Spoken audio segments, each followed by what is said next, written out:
Hello guys, magandang araw sa inyo guys. Ito yung kwento sa buhay ko guys, no, sa pagiging trabahador ko, no.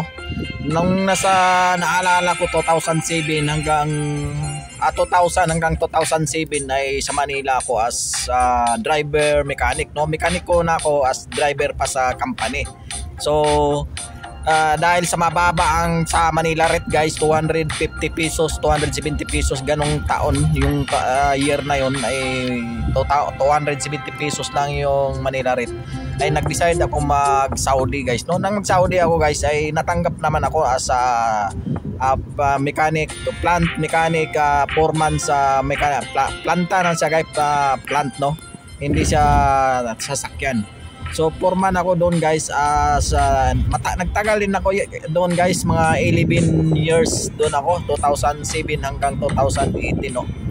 So dahil sa mababa lang din ang sa tagal ko na, so parang nagsawa ka na sa Saudi. So yun guys, no, nakapag-apply ako ng dito sa Croatia. So natanggap naman din sa Croatia guys, no. So mabilis lang din pong proseso ko sa Croatia. So wala pang isang buwan ay naproseso na yung visa ticket ko at wala rin akong ginastos, stamping lang sa passport yung nagastos ko, no, sa embassy. So yun ang buhay ko guys, no. Maraming salamat po sa inyong lahat.